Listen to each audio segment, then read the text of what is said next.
Hello guys, जय श्री राम। आज हम लोग पढ़ेंगे ऐतिहासिक पृष्ठभूमि के विषय में, जो कि संविधान के लिए सबसे इम्पोर्टेंट है।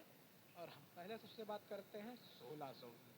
1600 में जो है महारानी एलिजाबेथ प्रथम द्वारा ईस्ट इंडिया कंपनी, जो को आईईआईसी को एकाधिकार व्यापार के लिए मिला हुआ था।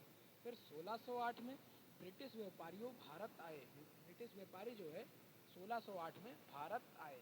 फिर 1765 में ईस्ट इंडिया कंपनी ईआईसी ने बंगाल, बिहार, उड़ीसा की दीवानी चलाई या दीवानी पाई, राजस्व एकाधिकार, जिसको राजस्व एकाधिकार कहते हैं। फिर 1858 में ब्रिटिश क्राउन ने प्रशासन अपने हाथ में ले लिया। कब? 1858 में। 1874 में इसे खत्म कर दिया गया। जो 1858 में ब्रिटिश क्राउन ने प्रशासन अपने हाथ में ले लिया था, उसे 1874 में ख़त्म कर दिया गया। फिर 1947 में भारत स्वतंत्र हुआ। फिर 1950 में भारत का संविधान लागू हुआ। फिर हम बात करते हैं इसके वैधानिक विकास के विषय में। ईस्ट इंडिया कंपनी का शासन 1773 से 1858 तक चला, जिसमें कि 1773 का रेगुलेटिंग एक्ट है, 1781 का सेटलमेंट एक्ट है, फिर 1784 का ईस्ट इंडिया एक्ट है, फिर 1813 का चार्टर अधिनियम, फिर 1793 का चार्टर अधिनियम, फिर 1813 का चार्टर अधिनियम, फिर 1835 का चार्टर अधिनियम, फिर 1853 का चार्टर अधिनियम।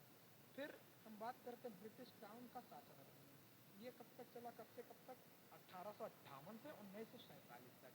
1858 में भारत सरकार अधिनियम आया। फिर 1861 में भारत परिषद अधिनियम आया। फिर 1892 में भारत परिषद अधिनियम आया। फिर 1909 में भारत परिषद अधिनियम आया। फिर 1919 में भारत शासन अधिनियम आया। फिर 1935 में भारत शासन अधिनियम आया। फिर 1947 में भारत की स्वतंत्रता अधिनियम लास्ट है। फिर इसके पश्चात हमारा संविधान बनता है, जो कि 26 जनवरी सन 1950 को लागू होता है। फिर हम बात करते हैं रेगुलेटिंग एक्ट के विषय में, जो कि रेगुलेटिंग एक्ट को हम लोग चार भागों में मान लीजिए विभाजित करते हैं। बंगाल का गवर्नर, अब बंगाल का गवर्नर जनरल 1773 फिर बंगाल के गवर्नर जनरल के लिए 4 सदस्यीय कार्यकारी परिषद का गठन किया गया। फिर मद्रास के गवर्नर और मुंबई के गवर्नर को बंगाल के गवर्नर जनरल के अधीन कर दिया जाएगा, या कर दिया गया, अब हो गया है, कर दिया गया। फिर कलकत्ता में सुप्रीम कोर्ट का गठन किया गया, जिसमें एक मेन थे जिनका नाम एलिजा इंपे था, और 3 सदस्य थे।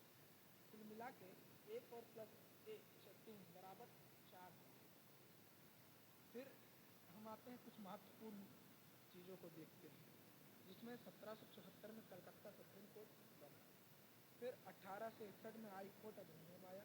फिर 1935 में संघीय न्यायालय अधिनियम 1937 में पूर्ण हुआ। फिर 1950 में सुप्रीम कोर्ट